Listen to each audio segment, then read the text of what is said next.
Ce matin, je vais lire dans l'Épître de Jacques, au chapitre 1er, les versets 16 à 20. Un texte que vous connaissez, je pense, quand même. Jacques 1, 16 à 20. « Ne vous y trompez pas, mes frères bien-aimés. Toute grâce excellente et tout don parfait descendent d'en haut, du Père des Lumières, chez lequel il n'y a ni changement, ni ombre de variation. » Je vois qu'on connaît. Mais la suite, « Il nous a engendrés selon sa volonté, par la parole de vérité, afin que nous soyons en quelque sorte les prémices de ses créatures. Sachez-le, mes frères bien-aimés, ainsi que tout homme soit prompt à écouter, lent à parler, lent à se mettre en colère, car la colère de l'homme n'accomplit pas la justice de Dieu. » Je ne sais pas si vous avez remarqué ces dernières années, il y a une mode de remettre les dieux païens au goût du jour. Pratiquement toutes les séries, tous les films, tout ce qui se produit, c'est toujours sur les dieux de l'Olympe, les Zeus, Athéna et tout cela. Et je ne sais pas si vous avez remarqué, mais tous ces dieux-là, les dieux de l'Antiquité, les dieux des religions païennes, ce sont tout simplement des êtres humains, un peu plus puissants, qui ne meurent pas, avec un peu plus de qualité ou un peu plus de défauts, parce qu'il y a aussi des mauvais dieux dans les dieux païens. Ce sont tout simplement des êtres humains qui sont exaltés et qui sont remplis de toutes les qualités ou de tous les défauts que l'humanité possède. Le monde n'est capable que d'imaginer des dieux comparables à l'être humain. Ils sont dans le ciel et ils font les mêmes choses que nous. Ils se disputent, ils se marient, ils font des enfants. Même si vous êtes dans la religion grecque, ils font des enfants illégitimes dans tous les coins. Plein d'enfants de Zeus dans tous les coins de la Grèce antique. Ils se tuent entre eux, ils se battent, ils se vengent aussi. C'est des dieux à l'image de l'homme. Et alors ils se tiennent dans le ciel et ils regardent, ils épient. Et si par malheur ils découvrent quelqu'un qui essaye de sortir des projets qu'ils ont faits pour lui, ils se vengent sur lui et ils le condamnent, ils le forcent ou ils l'empêchent. Ça, ce sont les dieux que notre monde est capable d'imaginer. Des dieux à l'image de l'homme, en meilleur ou en pire, en quelque sorte des super-héros. Vous avez remarqué qu'une grande partie du cinéma moderne, c'est un cinéma de super-héros. Des films sans scénario. Si vous enlevez tous les effets spéciaux, il n'y a rien du tout derrière. Mais ce sont des êtres puissants qui interviennent à tout bout de champ, qui sont des vilains ou des gentils. Ça, c'est ce que l'être humain est capable d'imaginer quand on lui demande quel genre de Dieu vous voulez. Dans un psaume, David il dit, de la part de Dieu, « Vous vous êtes imaginé que je vous ressemblais. » Même au temps d'Israël, on avait tendance à croire que Dieu nous ressemblait.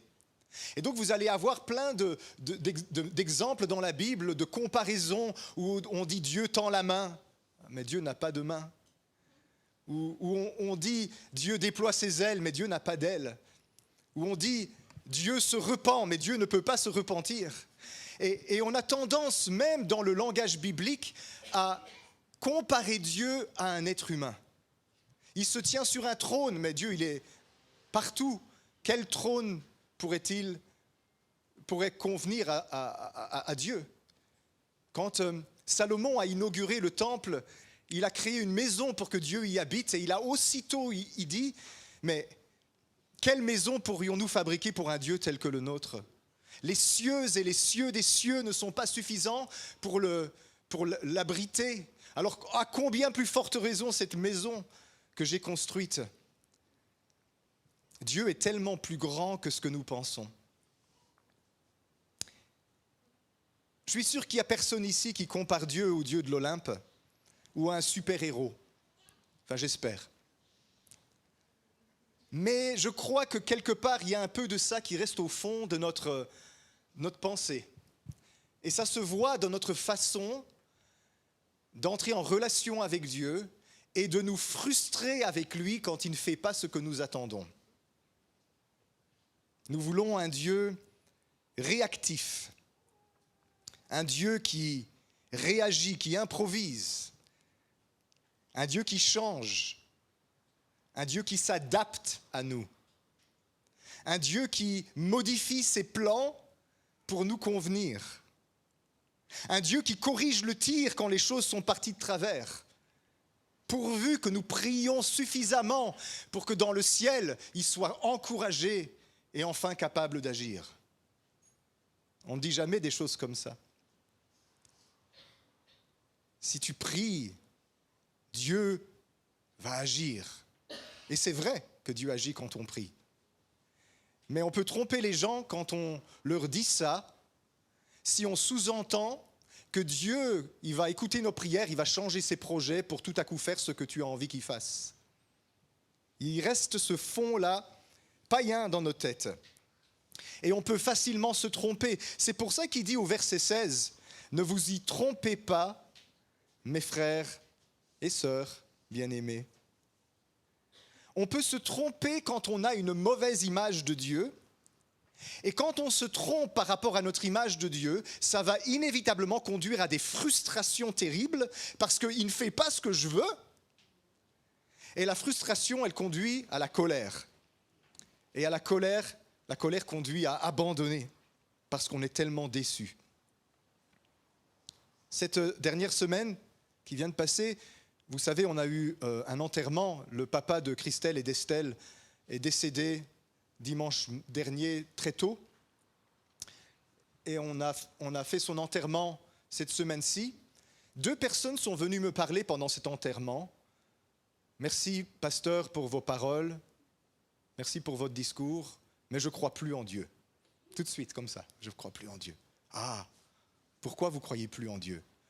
Parce que je suis déçu. Vous avez déjà entendu ça souvent, non? Je suis déçu. J'ai cru pendant tout un temps, mais maintenant je suis déçu. Ah, pourquoi vous êtes déçu?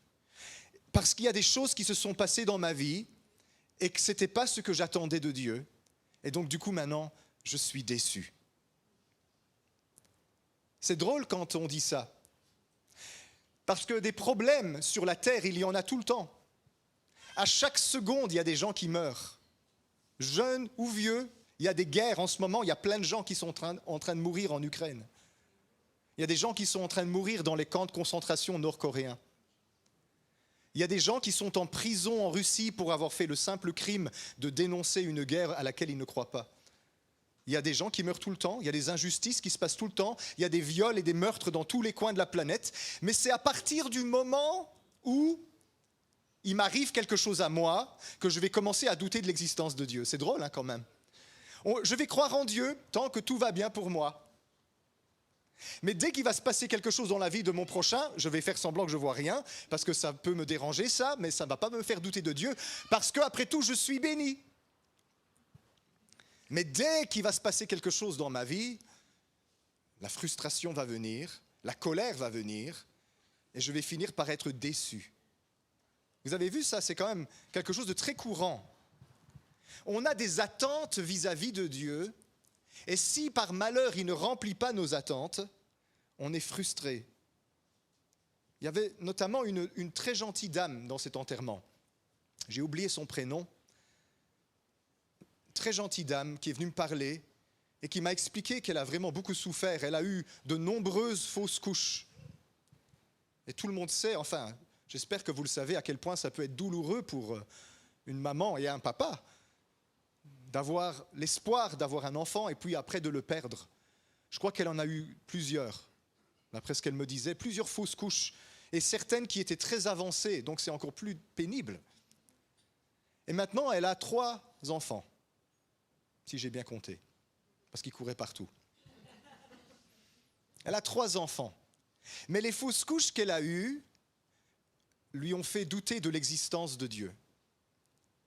les enfants qu'elle a eus ensuite ne l'ont pas ramenée à Dieu.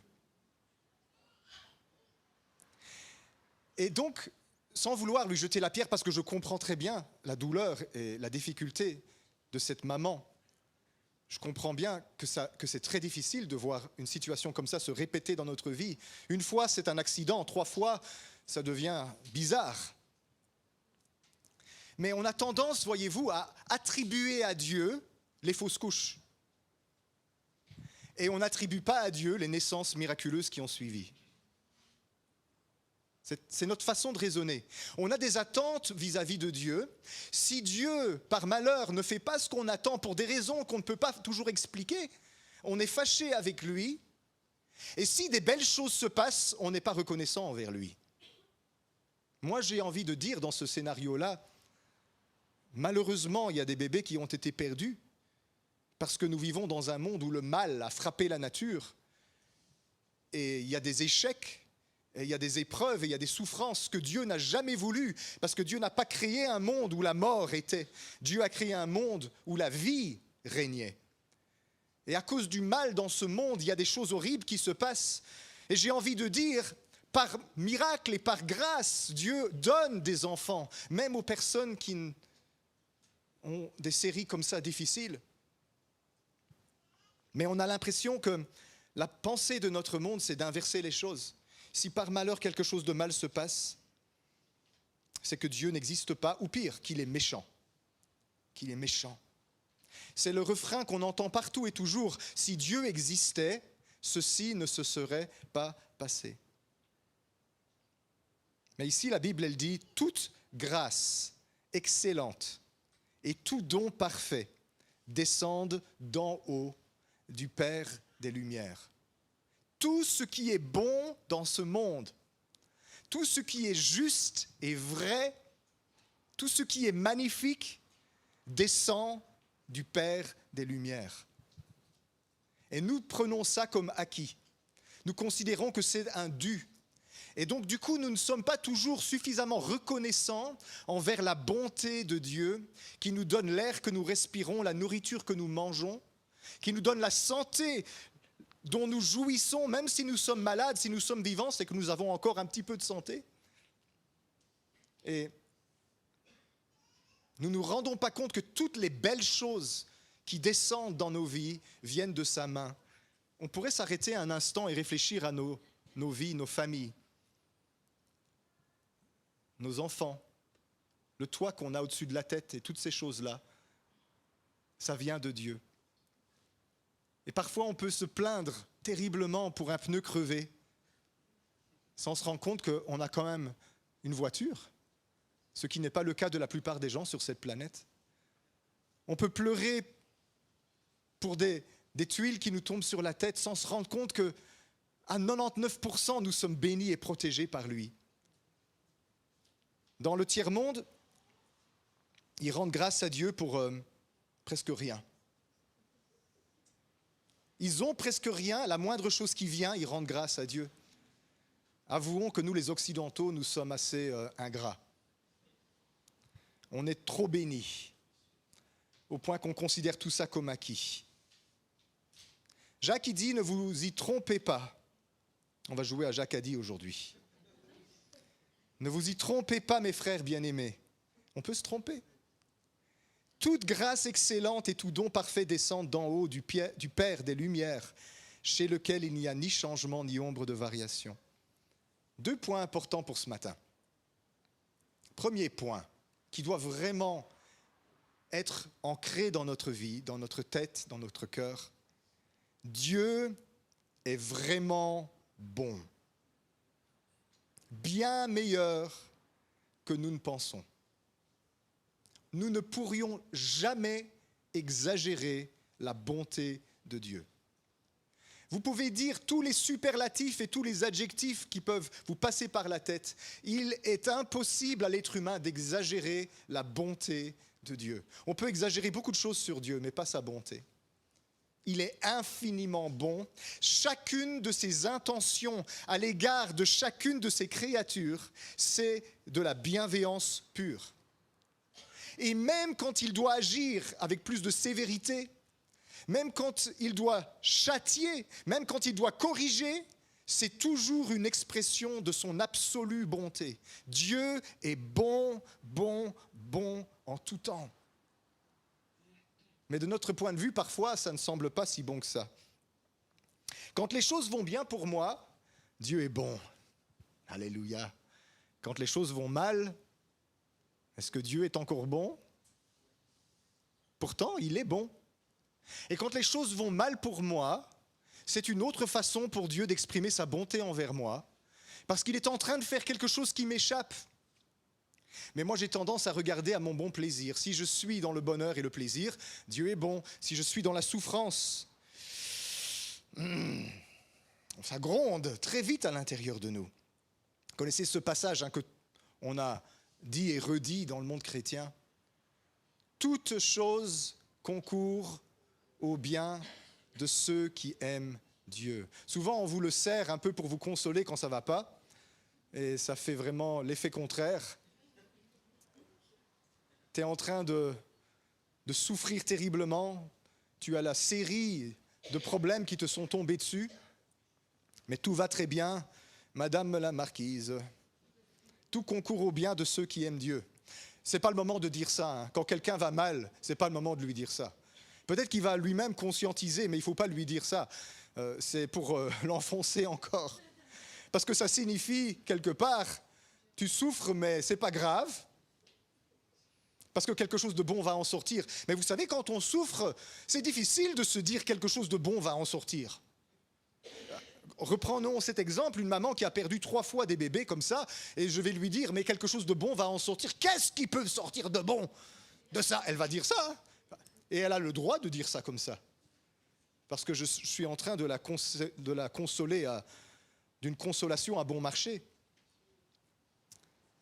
Mais c'est vrai quand même que tout concourt au bien de ceux qui aiment Dieu, même quand ça ne me fait pas du bien. Je vais vous dire ceci, si ce n'est pas encore bien, c'est que ce n'est pas encore la fin. Parce que tout concourt au bien de ceux qui aiment Dieu. Et parfois, ce n'est pas encore bien, mais c'est temporairement comme ça, parce que Dieu est en train de viser quelque chose de plus excellent encore. Tu perds ton travail, c'est pas bien. Mais si tu trouves un meilleur travail, c'est bien. Mais pendant que tu as perdu ton travail, tu es fâché. Vous voyez, c'est comme ça qu'on réfléchit.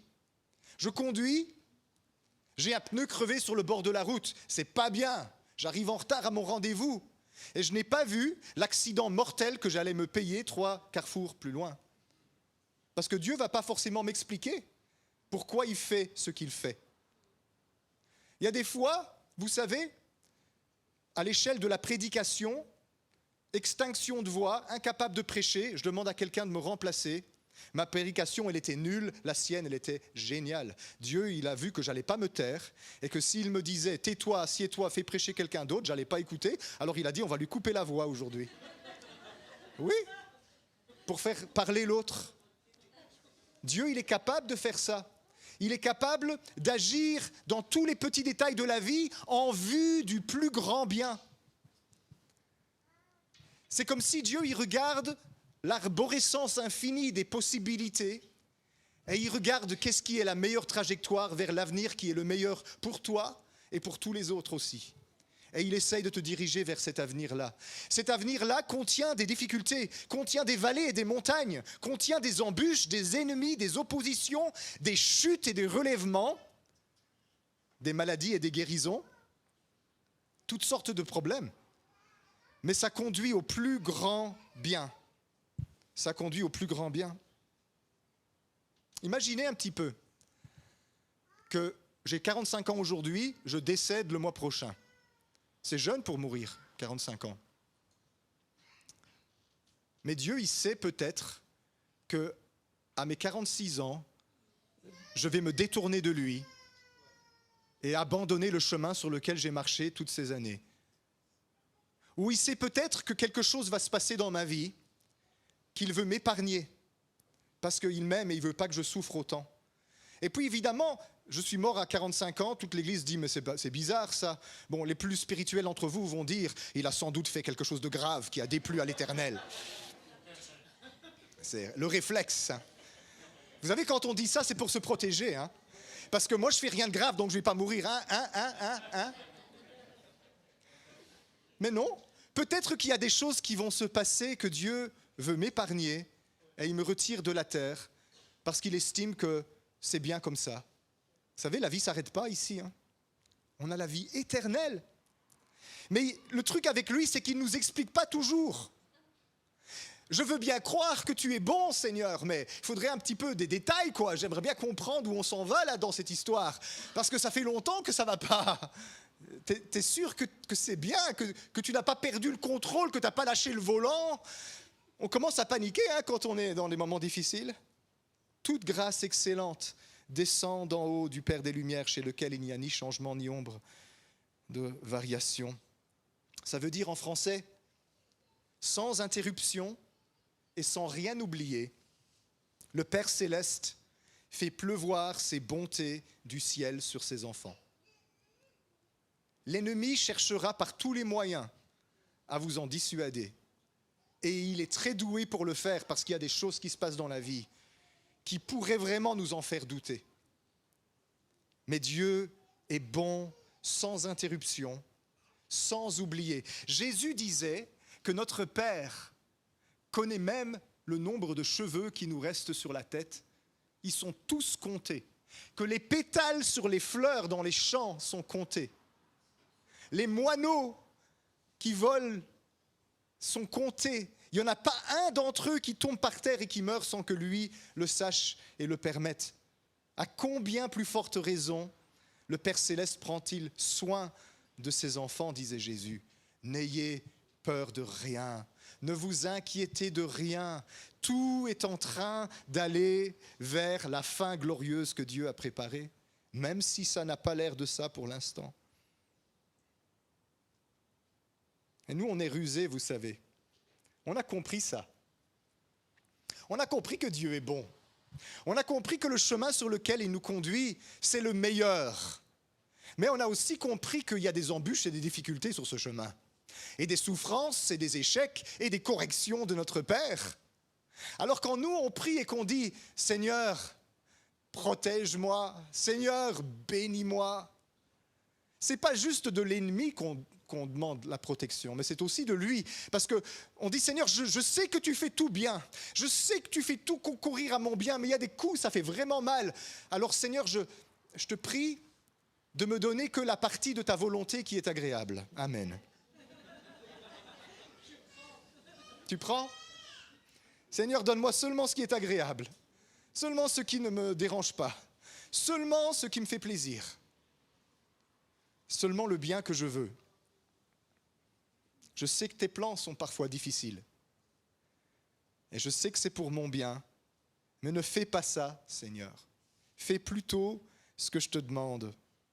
Donne-moi juste ce qui m'est agréable, ce qui est conforme à ma volonté. Amen. Non. C'était un test, vous avez échoué. Tous ceux qui ont dit Amen. Aïe, aïe, aïe, aïe, ma femme a dit Amen. Après-midi, catéchisme à la maison.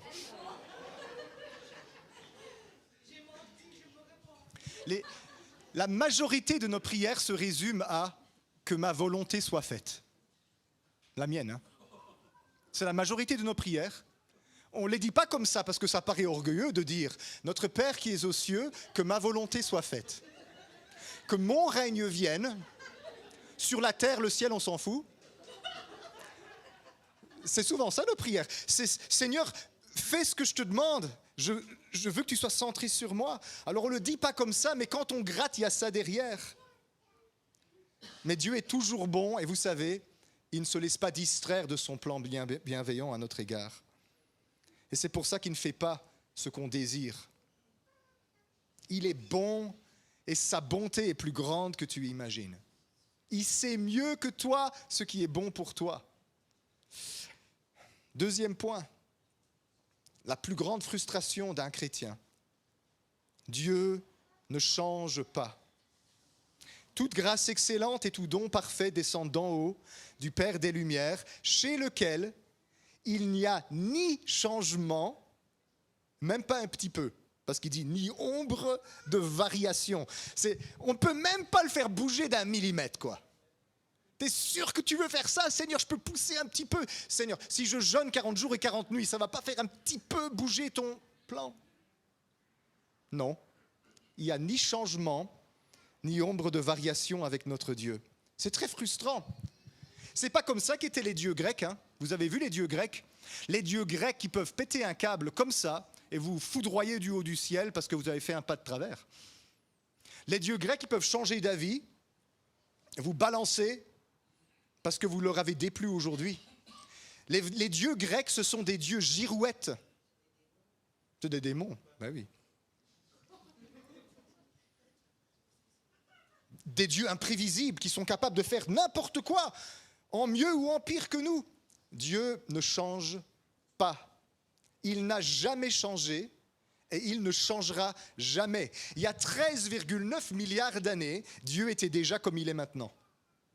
Et dans 13,9 milliards d'années, Dieu sera encore exactement comme il est maintenant. Il est sans changement ni ombre de variation. Habituez-vous à lui. Malachie dit « Car je suis l'Éternel et je ne change point ».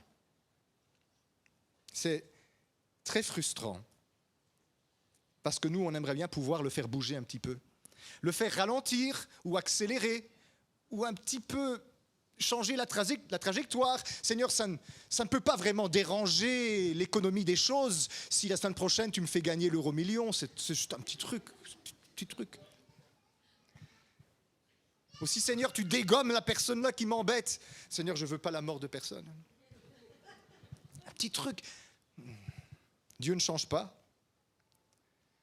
Je pense que beaucoup de nos prières seraient différentes si on se rendait vraiment compte que Dieu ne change pas.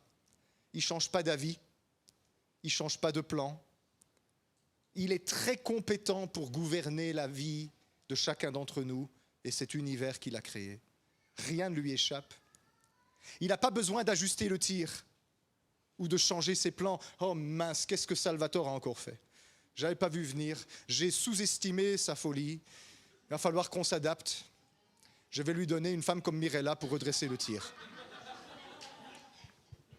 Elle ne souriait pas, maintenant elle sourit, tu vois.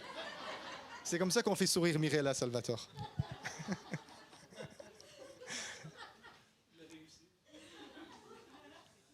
Dieu, dès l'éternité, avant même que tu ne sois un embryon dans le ventre de ta mère, il connaît chaque détail de ta vie, de ce que tu peux être, de ce que tu ne peux pas être, de ce que tu seras, de ce que tu refuseras d'être, de ce qu'il fera avec toi, de ce qu'il permettra que tu ne fasses pas, de ce qu'il forcera qui arrive. Dieu, il sait chaque détail. David, il dit dans le psaume, dans ton livre, tous les jours de ma vie étaient déjà écrits, avant même qu'un seul ne soit. Ça ne veut pas dire, entre parenthèses, que vous n'avez pas de liberté. Ça veut juste dire que Dieu sait tout. Pas parce qu'il sait tout qu'il va forcer que les choses se passent comme il le sait, mais il sait tout parce qu'il sait ce qui va se passer. Quand il vous regarde, il sait tout. Il y a des fois, je reçois des avertissements de Dieu et je ne vois pas pourquoi je suis averti. Parce qu'actuellement, il n'y a rien que je vois qui est un danger. Il y a des fois, il y a quelqu'un qui me donne une parole de prophétie et c'est un avertissement, tu es en train d'entrer dans un chemin dangereux. J'ai beau examiner et prier, je ne vois pas de danger. Et c'est dans 2 semaines que je commence à le voir. Dieu, il avait déjà vu avant même que mon esprit n'en soit conscient. Dieu sait tout. Et il ne change pas d'avis. Est-ce que vous n'êtes pas content que Dieu ne change pas d'avis? Parce que si Dieu changeait d'avis, je crois qu'il y aurait longtemps qu'il aurait changé d'avis à mon sujet et au vôtre, et qu'il aurait dit on va prendre quelqu'un d'autre. Hein. Bzzzt, buzzer, retourne en coulisses. C'est sûr, il ne change pas d'avis. Il connaît toutes nos stupidités et nos bêtises depuis le commencement, et il a déjà prévu des choses pour les contourner, pour rééquilibrer. Il a prévu Mirella pour Salvatore, par exemple. Dieu n'est pas un homme pour mentir, ni un fils d'homme pour se repentir. Ce qu'il a dit ne le fera-t-il pas? Ce qu'il a déclaré ne l'exécutera-t-il pas? Aussi par rapport à l'appel qui est sur votre vie. Très souvent, j'entends des gens venir me dire « je ne peux plus servir Dieu parce que j'ai fait ça ». Les dons et les appels de Dieu sont irrévocables. Littéralement, sans repentance. Dieu ne se repent pas des dons et des appels parce qu'il savait bien quel idiot tu serais quand il t'a appelé. Il n'est pas surpris que tu es devenu sot. Il n'est pas surpris que tu fais des bêtises. Il n'est pas surpris que tu dois apprendre des bonnes leçons et souffrir. Il n'est pas surpris de ça. C'était inclus dans le package quand il a dit « Salvatore, je t'appelle, viens, suis-moi ». Oui, tu es visé aujourd'hui. Dieu veut sûrement te parler.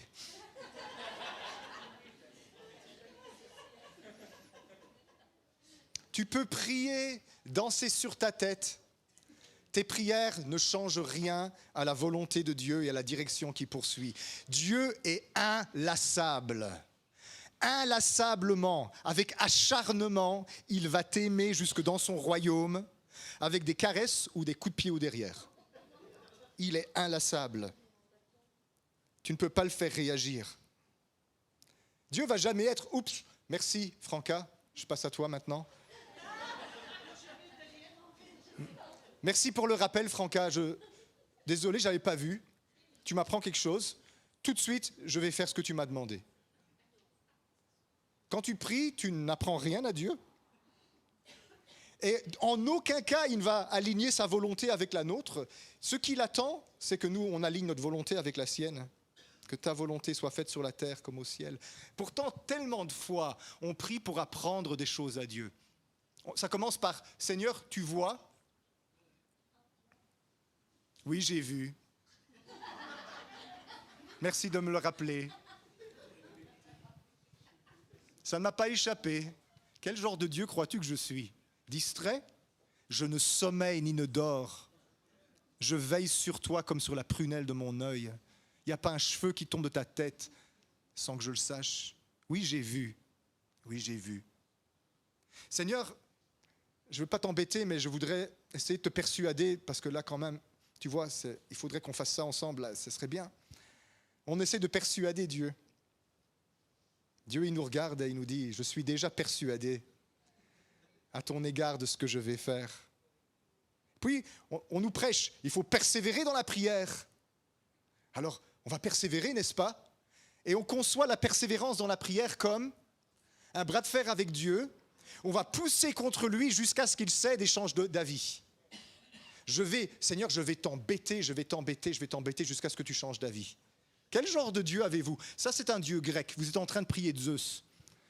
Ce n'est pas le Dieu de la Bible, ça. Le Dieu de la Bible, il dit, je t'entends, je comprends, mais je ne changerai pas. Oui, je sais que ça fait mal, mais j'ai prévu que tu vas t'en sortir. Continue, persévère, fais-moi confiance. Est-ce que tu as confiance en mon plan? Non, je ne changerai pas. Tu peux danser sur ta tête, répéter ça 150 fois. Ça va se passer exactement comme je l'ai désiré. Tu t'enfuis. Tu prends un bateau pour aller en Espagne. Il y a une baleine qui va te ramener. C'est pas grave, je t'aime toujours. Je t'aime autant sur les plages d'Israël que dans le ventre du grand poisson. Mais le ventre du grand poisson, c'est toi qui l'as choisi. Tu n'étais pas obligé d'aller là-bas. Mais tu vas venir ici parce que c'est le meilleur que j'ai pour toi. On ne peut pas faire pression sur Dieu. C'est lui qui fait pression sur nous pour nous changer. Et Dieu sait combien on a besoin de changer, mais combien on est têtus tous ici. Moi en premier. Persévérer dans la prière, voyez-vous, c'est pas essayer de changer Dieu et lui redire, et lui redire, et lui redire. Jésus, il a dit, quand tu pries, ne multiplie pas des vaines paroles comme les païens qui prient les dieux grecs et qui s'imaginent qu'à force de répétition, ils seront finalement exaucés. Ne leur ressemblez pas, car votre Père sait ce dont vous avez besoin avant que vous le lui demandiez. Vous devriez vous poser la question, ça sert à quoi de prier alors? Oui, bonne question. En tout cas, plus comme ça. Ça veut dire que la prière, c'est autre chose. Ça veut dire que la prière, c'est différent. Persévérer dans la prière, vous savez ce que c'est? C'est constamment réaligner ma volonté avec la sienne jusqu'à ce que la mienne cède à la sienne. Et ça prend de la persévérance. Non pas ma volonté soit faite, mais la tienne. Je prie que la volonté de Dieu soit faite. Mon cœur dit oui, demain il faut recommencer, parce que mon cœur a encore envie de s'enfuir et d'espérer autre chose. Et je dois faire non, que ta volonté soit faite et pas la mienne, sur la terre comme au ciel. Seigneur, je vais persévérer dans ta volonté. Même Jésus, le Fils de Dieu, il a dû s'y reprendre à plusieurs fois quand il priait par rapport à son désir très légitime de ne pas souffrir sur une croix le lendemain. Seigneur, est-ce que ce n'est pas possible que cette coupe s'éloigne de moi? Si toutefois c'est ta volonté, que ta volonté soit faite et pas la mienne. Et il s'y est repris plusieurs fois parce qu'il s'est éloigné, il est allé voir ses disciples en se disant peut-être que Salvatore prie avec moi, et il l'a retrouvé endormi. Tu dors, tu ne sais même pas persévérer une seule heure avec moi. Et puis Jésus, il a senti son cœur qui était dans l'agonie, il dit jusqu'à la mort. Il est retourné, il a dit Père, si ce n'est pas possible que cette coupe s'éloigne de moi, non pas ma volonté, mais ta volonté soit faite. On doit parfois s'y reprendre à plusieurs fois, d'aligner notre volonté avec la volonté de Dieu, c'est difficile. Dieu ne change pas. Il est tout puissant, il est tout bienveillant, et il te poursuit inlassablement avec son amour et ses projets magnifiques pour ta vie. Il sait déjà tout. Chaque détail qui t'échappe, chaque molécule qui compose ton corps, chaque dimension de ton âme, chaque tenant et aboutissant de ta vie. Vous savez, on va chez les psychologues pour qu'on essaye de se comprendre. Lui nous comprend parfaitement. Il comprend tout, il sait tout ce qui nous concerne. Il est partout, il n'y a pas moyen de lui échapper. Il nous aime farouchement. On peut lui faire confiance. On peut lui faire confiance. Nous avons un Dieu qui agit toujours dans sa bienveillance, même quand c'est désagréable. C'est nous qui avons inventé ce proverbe. Qui aime bien? Ah, vous venez de le dire. Vous venez de donner la permission à Dieu de redresser les choses qui ont besoin d'être redressées. De tous les chemins possibles dans ta vie, Dieu choisit constamment le meilleur pour toi et pour les autres autour de toi. Tu t'es égaré loin dans les montagnes, il va te ramener au point où il te veut, le meilleur possible pour toi. Tu as perdu 60 ans de ta vie, il te reste 5 ans à vivre. Pendant ces 5 années, Dieu va te tirer vers le meilleur endroit pour toi. Et évidemment, il y a des conséquences. Ce que tu aurais pu faire en 60 ans, tu ne pourras pas les faire forcément en 5 ans. Mais il est tellement bon qu'il va accélérer les choses pour entrer dans ces 5 années le plus possible de bénédiction. Et Dieu, il est capable, les amis. En 3 ans et demi, Jésus a changé le monde. En 3 ans et demi. Et vous avez des dizaines d'années peut-être encore. Dieu, il peut faire infiniment au-delà de tout ce qu'on peut penser et imaginer. Jacques 1,18 dit « Il nous a engendrés selon sa volonté par la parole de vérité, afin que nous soyons en quelque sorte les prémices de ses créatures. » Les prémices, c'est les premiers fruits. Dieu veut faire de toi un grand cru classé. Il veut faire de toi le meilleur, la meilleure version de toi-même, resplendissant de l'image de Dieu que tu portes au-dedans de toi, accomplissant toute sa volonté autant que c'est possible dans cette petite vie. Et si tu n'y arrives pas complètement ici-bas, comme personne ne pourrait de toute façon y arriver, dans l'éternité, il déploiera son plan pour toi à l'infini, sans jamais s'arrêter, à l'infini, parce que nous sommes appelés à ressembler à notre Dieu.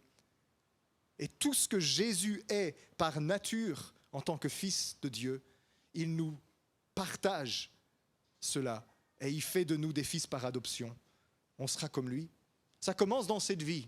On va aller aussi loin qu'on peut. On va faire plein de conneries, on va faire plein de bêtises, on va se décevoir les uns les autres, on va tomber, on va se relever, on va se disputer, on va se réconcilier, on va se critiquer, on va s'aimer, on va se pardonner, on va remonter la pente, on va construire quelque chose ensemble, des choses vont tomber, des choses vont fonctionner, on va avoir des grandes victoires, on va avoir des grandes défaites. Et ça va être un grand chaos parfois, et parfois ça va être un ordre splendide. Et au travers de tout ça, Dieu est en train d'accomplir son projet. Vous avez déjà vu cette image que l'on partage sur Internet sur le projet d'une vie. Ce que je pensais que ma vie serait, et tu vois quelqu'un qui a dessiné une ligne droite qui monte toujours vers le haut. Et puis en dessous, ce que ma vie est réellement, et il met des flèches comme ça, et des trous, et des montagnes, et des fosses, et des vallées, et tout ça. Mais globalement, ça monte. Hein. C'est comme les actions en bourse, ça monte, enfin pas pour l'instant. Si vous avez investi dans les crypto-monnaies, vous êtes en train de perdre vos culottes. Mais ça monte, ça monte, ça monte. Parce que Dieu est en train de faire quelque chose de glorieux.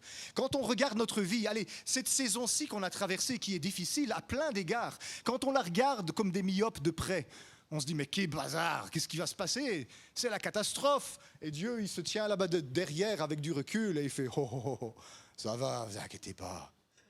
C'est pas si grave. C'est un petit zigzag dans une montée vers moi. Quand on fait l'Assemblée générale ici et qu'on regarde les fluctuations des finances de l'Église, il y a des pics, hein, il y a des chutes, il y a des pics, il y a des chutes. Et quand on regarde en reculant, qu'est-ce qu'on voit? Eh bien que l'Église, elle va de mieux en mieux, financièrement en tout cas. C'est comme ça la vie. Dieu, il veut qu'on puisse prendre du recul. Et les 2 points qui vont vous aider à prendre du recul, c'est 1, il est toujours bon, et 2, il ne change pas. Dieu ne change pas.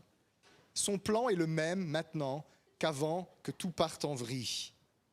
Et il est en train de faire de toi le grand cru de sa création. Le grand cru classé, appellation d'origine contrôlée. Le meilleur.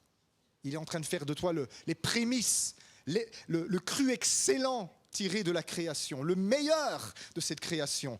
Est-ce que tu ne penses pas que Dieu, il a le meilleur pour toi dans ce monde? Il a des places pour toi auxquelles il veut que tu accèdes pour augmenter ton influence parce que tu rayonnes pour lui. Il y a des choses qui se seraient passées dans ta vie, qu'il a épargnées, qu'il t'a évitées parce qu'il veut le meilleur pour toi.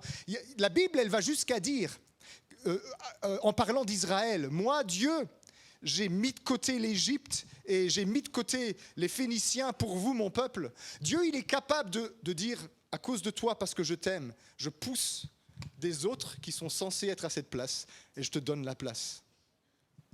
C'est ce qu'il avait fait avec Israël. Les Cananéens étaient un peuple dégoûtant qui sacrifiait leurs enfants aux idoles. Ne fût-ce que pour bâtir une maison, ils égorgeaient des bébés dans les fondations pour que la maison soit bénie. Et Dieu, il a dit, dégagez de cette terre, je donne la meilleure terre à mon peuple. Dieu, il vous veut là où c'est le meilleur pour vous.